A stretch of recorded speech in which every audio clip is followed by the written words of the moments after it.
Allah adalah kasih, dan barang siapa tetap berada di dalam kasih, ia tetap berada di dalam Allah, dan Allah di dalam dia.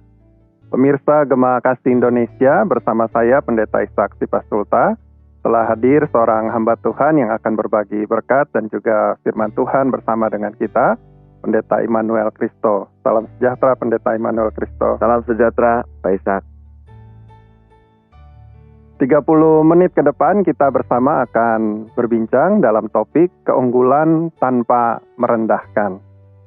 Dunia ini adalah dunia kompetisi. Setiap orang selalu diposisikan untuk berkompetisi. Siap atau tidak siap, menolak ataupun menerima, pada kenyataannya kita akan ada dalam posisi berkompetisi. Dalam kenyataan yang seperti ini, maka kita tidak mungkin menghindar ataupun mengabaikan hal tersebut. Bagaimana Pendeta Iman boleh melihat hal yang demikian? Iya, pertama-tama memang kita tidak punya alasan untuk menghindar, kita juga tidak punya alasan untuk menolak kompetisi. Karena pada kenyataannya setiap kita sadar atau tidak sadar, siap atau tidak siap, selalu diposisikan untuk berkompetisi. Ya. Dari sejak kecil, kita sudah terbiasa dengan kompetisi. Oleh karena itu di sekolah selalu ada ranking. Ada ranking 1, ranking 2. Itu kan memacu anak-anak untuk berkompetisi. Di rumah, mau tidak mau kita juga diminta untuk berkompetisi. Ya. Orang tua kita kerap kali secara tidak sadar membandingkan antara kita dengan saudara kita. Lihat kakakmu, lihat adikmu, perhatikan dia. Dia luar biasa di bagian tertentu. Jadi kita ada dalam situasi kompetisi. Lalu ketika kita masuk dunia kerja, kita juga diposisikan dalam posisi untuk berkompetisi. Ya, ada golongan tertentu, ada kelompok tertentu, ada apresiasi untuk sebuah pencapaian, ada punishment untuk sebuah kegagalan. Jadi kita selalu ada dalam situasi kompetisi. Oleh karenanya menurut saya kompetisi adalah sebuah kewajaran, ya, sebuah hal yang lumrah dalam dunia ini. Itu yang pertama. Yang kedua, hanya mereka yang mampu memenangkan kompetisi yang pada akhirnya kemudian mendapatkan apresiasi. Orang dihargai karena pencapaiannya. Orang dihargai karena prestasinya. Orang dihargai karena semua yang dibuatnya tampak sesuai dengan apa yang dimaksudkan. Jadi, sebuah kewajaran kalau kita harus berkompetisi. Hal yang biasa kalau terjadi kompetisi. Kita tidak mungkin menolak. Ya, jadi rasanya dalam setiap hari kompetisi pasti terjadi. Ya. Seperti yang tadi Pak Manuel sampaikan, di berbagai tempat, di rumah, di tempat bekerja, di sekolah, kompetisi pasti terjadi. Betul. Nah, kita lihat dan kita perhatikan bahwa kadang-kadang kompetisi itu lalu bisa merusak suasana karena ada yang unggul, ada yang kalah, ataupun ada yang menang, ada yang kalah, dan itu ternyata bisa merusak suasana, bisa merusak relasi.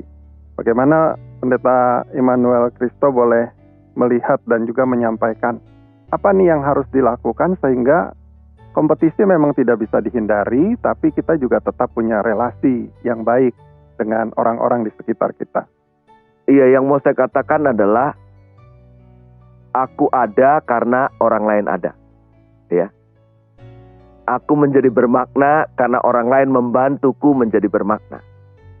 Tidak pernah ada keberhasilan, tidak pernah ada pencapaian yang kita lakukan tanpa peran orang lain. Itu yang harus kita ingat. Ya.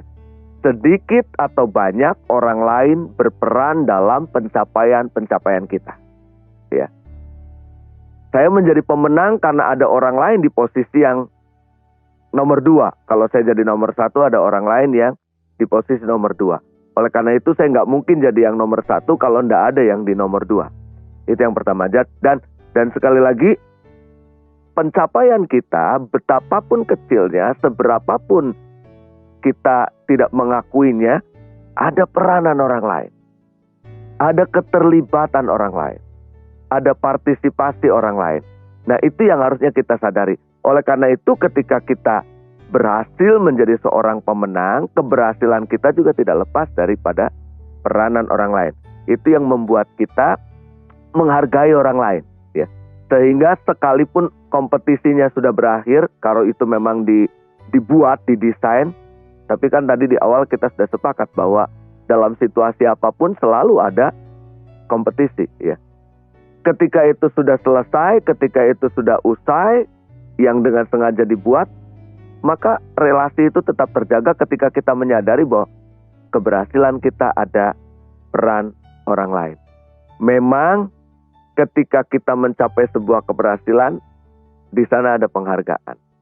Ketika kita mencapai sebuah kemenangan, di sana ada apresiasi. Dan ini adalah sesuatu yang harus kita jaga. Lalu, bukan berarti kemudian kita bisa mengabaikan orang lain. Dan jangan lupa, kemenangan kita, keberhasilan kita nggak pernah kekal, ya. Lain waktu, jangan-jangan orang yang di posisi kedua akan menggantikan posisi kita. Oleh karenanya menjaga relasi di luar kompetisi adalah sebuah keharusan juga. Jadi kompetisi adalah sebuah kewajaran, tapi menjaga relasi dalam kompetisi juga sebuah keharusan. Karena tadi prinsip aku ada karena orang lain ada. Begitu, ya. Pak Ishak. Baik, Pak Im. Saya mau coba melihat seperti yang tadi Pak Im sampaikan juga. Misalnya kan tadi mau tidak mau sepertinya kompetisi juga terjadi dalam keluarga gitu ya Pak Im. Ya. Antara kakak dan adik, bahkan mungkin orang tua ikut bahwa ini akhirnya sepertinya terjadi kompetisi. Padahal kan sebenarnya tidak terjadi kompetisi, tapi akhirnya sepertinya ada yang unggul. Nah, ini kalau dalam hubungan saudara, kakak dan adik, kalau ada yang unggul misalnya di keluarga, kira-kira apa yang harus dia lakukan? Nah, ini mulai dari keluarga, lalu kemudian berlanjut ke sekolah gitu ya. Mungkin saya sebagai orang tua juga sempat melakukan sesuatu yang seperti itu. Artinya kita mendorong, maunya kan mendorong anak kita menjadi maju dengan mencontohkan kemajuan dari orang lain. Iya, baik-baik saja sih gitu ya. Tapi jangan kemudian kita membandingkan. Itu yang pertama. Yang kedua, sebetulnya setiap orang kan punya keberhasilan yang berbeda. Setiap orang punya keberhasilan berbeda. Untuk orang yang sakit, menghabiskan separuh dari makan siangnya itu keberhasilan. Ya. Setiap anak punya kemampuan yang berbeda. Kalau seorang anak punya kemampuan matematik misalnya, dan yang lain punya kemampuan seni, ya mungkin itulah yang didorong supaya mereka punya cerita keberhasilan masing-masing yang berbeda. Jadi pernah ada sebuah kisah, katanya di sebuah hutan dibuka sebuah kelas sekolah. Nah, kelas sekolah itu melatih para binatang dengan banyak hal. Melatih memanjat, melatih berenang, melatih berlari. Nah, yang salah adalah ketika seekor bebek dilatih untuk memanjat. Ya. Ketika seekor kucing dilatih untuk terbang. Ya. Itu kan yang nggak mungkin. Padahal masing-masing punya kemampuan yang berbeda. Kenapa kita sebagai orang tua tidak mendukung misalnya keberhasilan anak masing-masing dengan kompetensinya? Lalu di sekolah juga persaingan dibuat sedemikian rupa. Saya ingat kok, ketika saya masih kecil, saya lupa membawa buku pelajaran. Yang dilakukan oleh guru saya adalah menghukum untuk saya berdiri di depan kelas. Jadi selama pelajaran, saya berdiri di depan kelas dan tidak mengikuti pelajaran sebagaimana seharusnya. Kenapa kita tidak mengajak anak untuk berbagi dalam kesempatan itu? Silakanlah berbagi dengan teman sebelah. Memang ada tanggung jawab yang harus dilakukan. Jadi menurut saya, mari kita membuat anak untuk berkompetisi dengan cara yang baik. Jangan membandingkan sehingga yang satu merasa kelemahannya begitu ditonjolkan, tetapi punya keberhasilan sebenarnya. Punya sesuatu yang lebih, nah itu yang harusnya diangkat. Ya, baik. Jadi apa yang tadi disampaikan kepada pemirsa bahwa anak-anak itu masing-masing punya keunggulan-keunggulan tersendiri, dan itu baiklah diapresiasi oleh orang tua sehingga tidak terjadi permusuhan gitu ya Betul. antara kakak dan adik, tapi sebaliknya mereka saling menghargai dengan keunggulan masing-masing. Nah Pak Im, kalau untuk keluarga tadi gitu ya, satu lagi nih Pak Im untuk keluarga. Buat anak-anaknya sendiri, apa yang harus ditanamkan buat mereka antara kakak dan adik supaya relasinya tidak rusak? Beberapa waktu yang lalu saya memimpin sebuah acara yang dihadiri oleh anak-anak. Dan salah satu bagian dari sesi saya menceritakan tentang apa yang dilakukan, apa yang dikerjakan sehingga sampai di posisi ini. Saya menceritakan bahwa setiap anak dalam tiap kategori usia punya tanggung jawab yang berbeda. Saya ingat, saya menceritakan saja pengalaman masa kecil saya. Ketika saya ada di tingkat SD, orang tua saya mengatakan semua baju seragam, semua baju rumah, kamu yang cuci sendiri, setrika sendiri, untuk dipakai sendiri. Begitu saya selesai menceritakan itu, dari barisan belakang ada seorang anak yang teriak, "What?"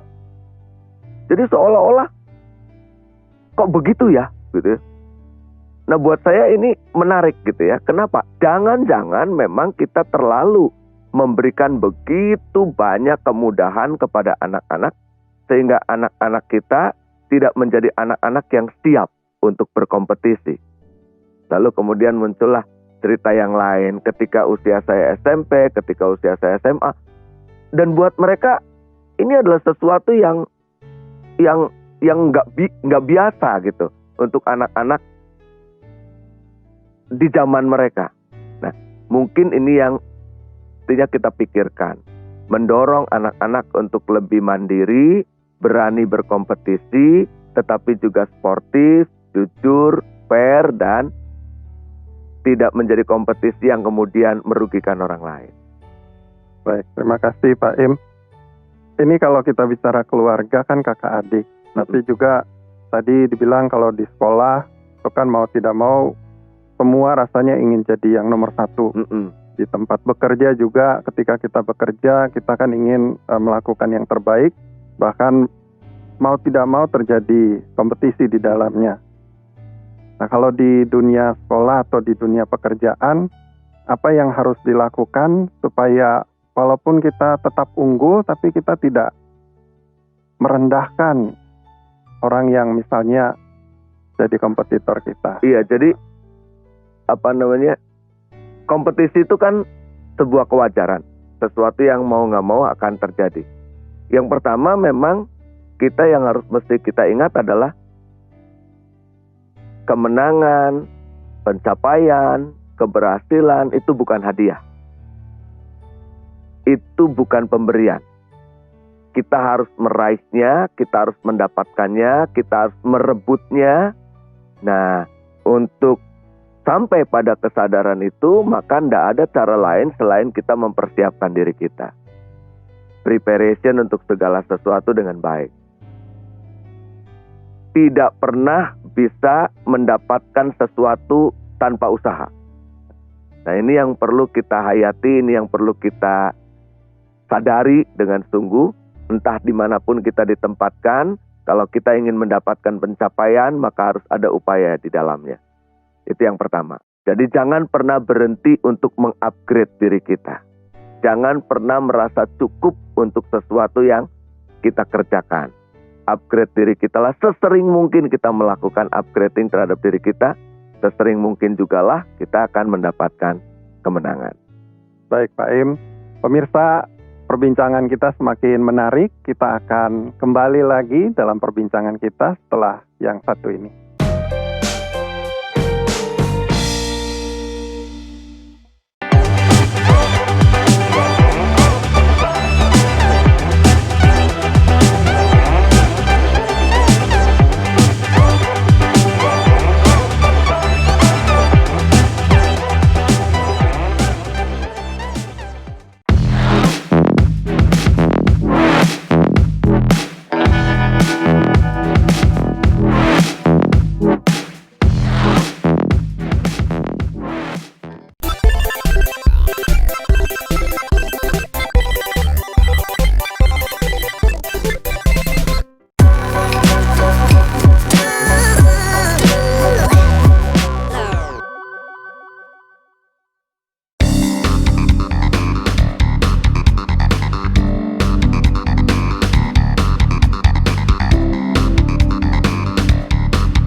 untuk kegiatan apapun yang dilakukan oleh badan pelayanan yang manapun juga pasti membutuhkan dukungan.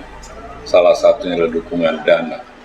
Oleh karena itu, YKB GKI Media juga membutuhkan dukungan dana dari kita semua.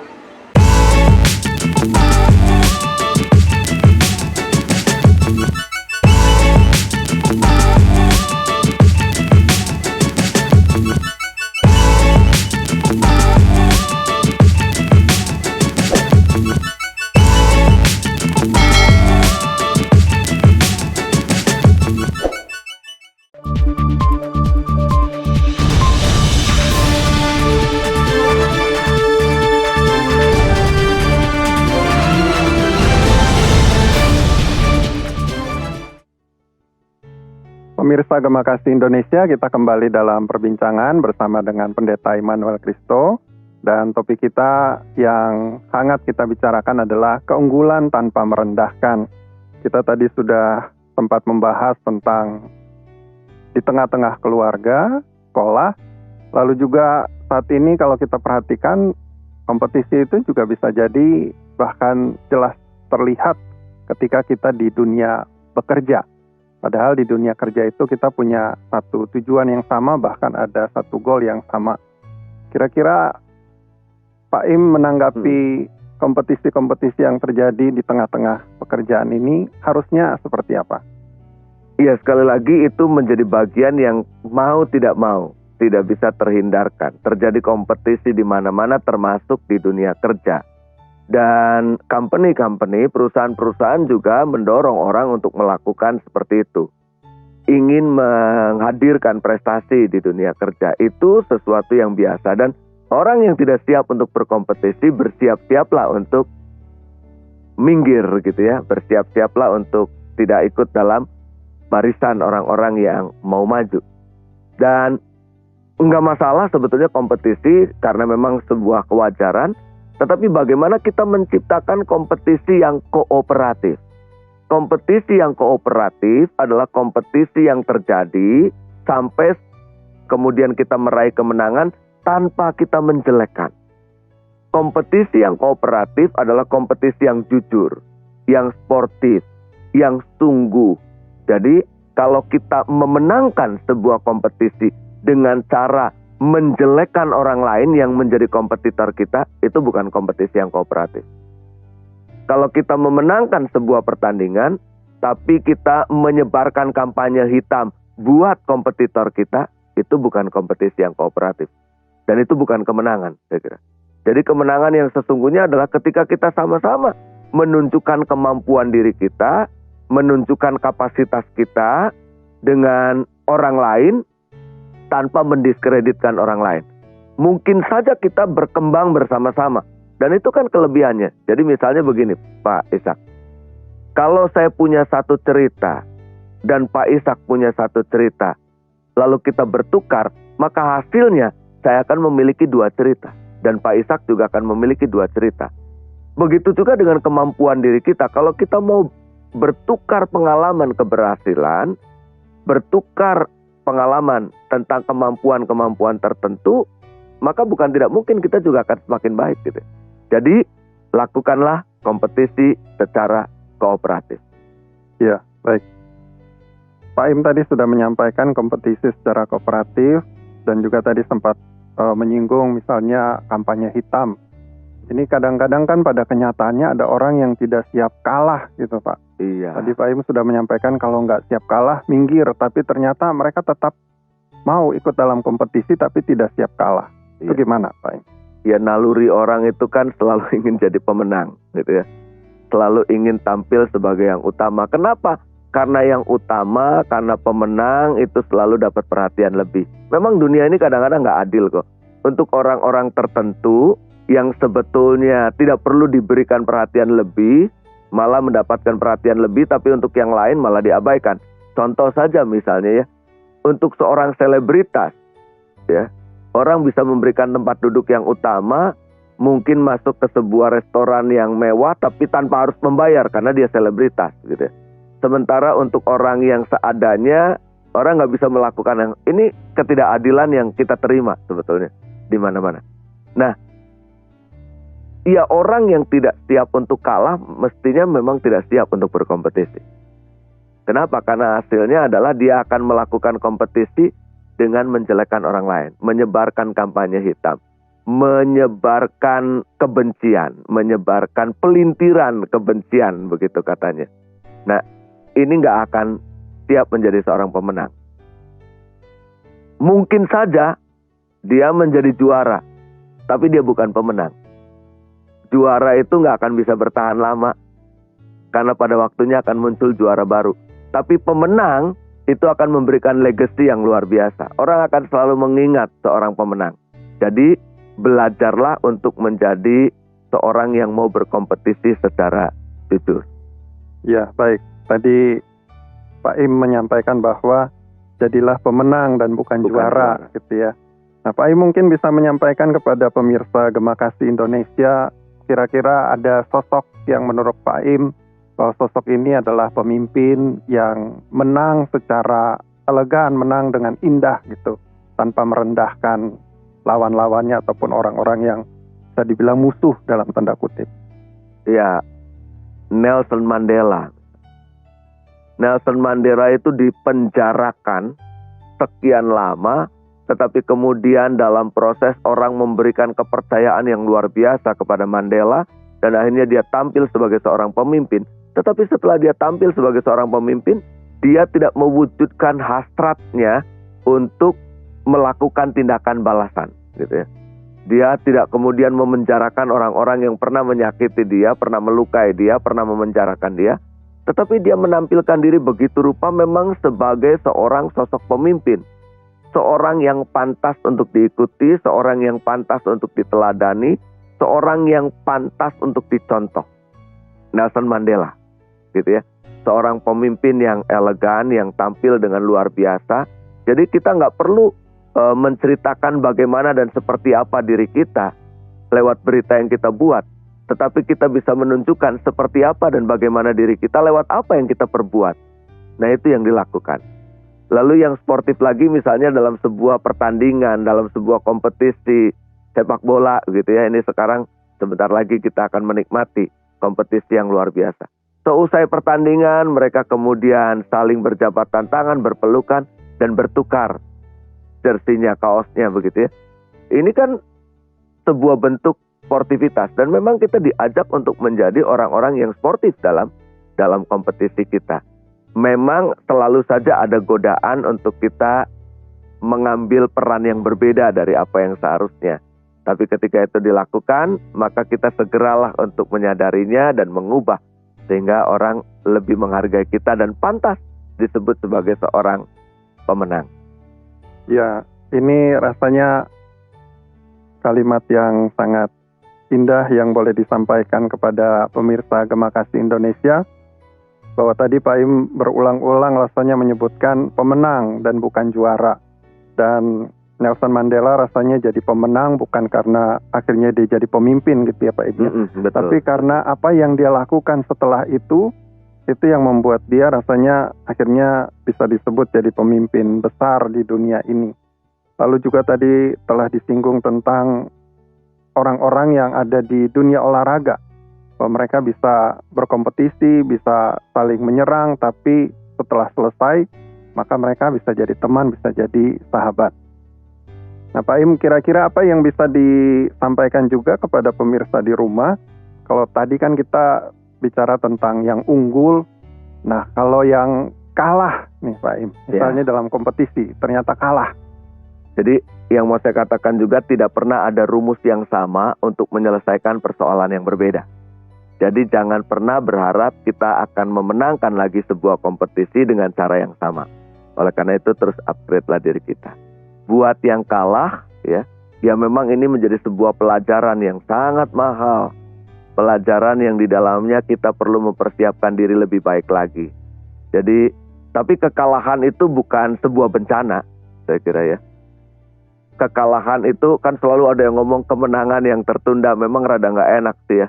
Udah menang, jadi selangkah antara keberhasilan dan kemenangan dengan kekalahan itu jaraknya pendek aja. Oleh karena itu, jangan pernah menyerah, upgrade lah diri kita ya. Bruce Lee mengatakan begini, saya nggak pernah takut dengan orang yang punya 1000 tendangan yang melatihnya hanya dalam 1 kali latihan. Tapi saya akan jauh lebih takut dengan orang yang punya 1 tendangan tetapi melatihnya dengan beribu-ribu kali latihan. Jadi teruslah berlatih, tampilkan diri kita secara pantas. Ya, jadi rasanya kan kompetisi tetap terjadi di berbagai tempat, di berbagai situasi dan keadaan. Buat yang kalah ataupun belum jadi pemenang, maka rasanya semua orang punya kesempatan untuk jadi pemenang. Tinggal bagaimana kemudian mempersiapkan diri, lalu juga meningkatkan kemampuan lebih, hingga pada akhirnya bisa jadi pemenang. Nah, Pak Im, mungkin untuk yang pemirsa di rumah, Pak Im juga bisa menyampaikan kepada pemirsa di rumah, ketika kita jadi pemenang, tetaplah rendah hati. Apa nih kiat-kiatnya supaya kita bisa tetap jadi pemenang? Karena kan pada dasarnya kita ketika kita unggul, bisa jadi sombong, jadi arogan gitu ya. Kira-kira ada tips yang bisa disampaikan kepada pemirsa di rumah, jadi pemenang, unggul, tapi tetap jadi pribadi yang baik? Ya, di awal tadi saya katakan bahwa tidak pernah ada keberhasilan yang bisa kita raih tanpa peran orang lain. Ya, jadi hayatilah bahwa sedikit atau banyak keberhasilan kita di situ ada bagian dari orang lain. Oleh karenanya keberhasilan kita pantas untuk kita dedikasikan juga buat orang lain. Saya bisa membaca itu kan karena saya belajar membaca. Dari mana saya belajar membaca? Dari guru saya yang melatih saya untuk belajar membaca. Ada peran mereka. Yang pertama. Yang kedua, kemenangan itu bukanlah sebuah pemberian. Itu harus terus diupayakan. Oleh karena itu upgrade-lah diri kita. Jadilah pantas, tetapi tetaplah rendah hati. Karena apa yang kita upayakan, apa yang kita dapatkan, itu juga kita dapatkan dari orang lain di sekitar kita. Kita itu kan peniru sebetulnya Pak Ishak. Kita itu peniru. Saya bisa baca karena meniru orang yang bisa baca. Saya pakai baju tertentu karena meniru orang lain. Jadi sekali lagi tidak pernah ada keberhasilan, tidak pernah ada kemenangan yang murni dicapai oleh kita. Hargailah orang lain supaya kita semakin pantas disebut sebagai pemenang secara utuh. Ya, baik. Jadi rasanya mau diingatkan kembali kepada pemirsa Gema Kasih Indonesia bahwa ada peran orang-orang di sekitar kita.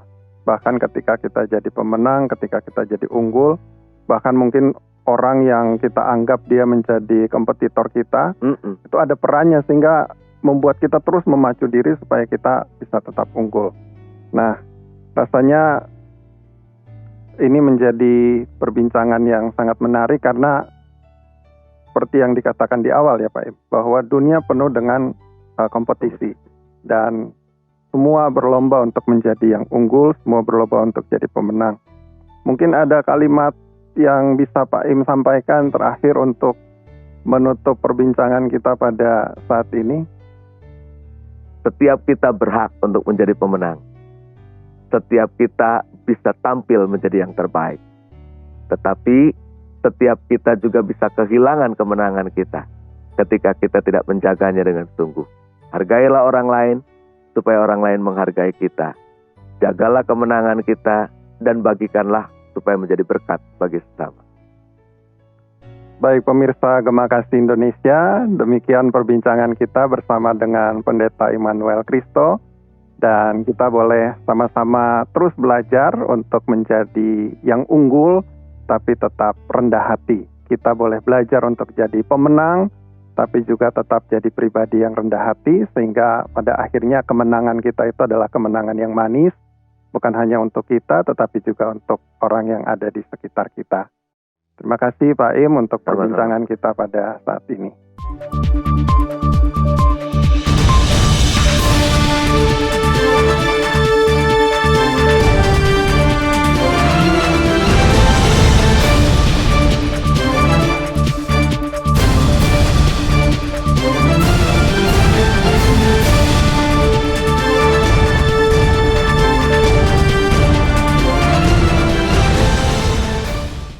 PKB GKI Media membutuhkan dukungan doa kita, membutuhkan keterlibatan kita, membutuhkan dukungan dana dari kita semua.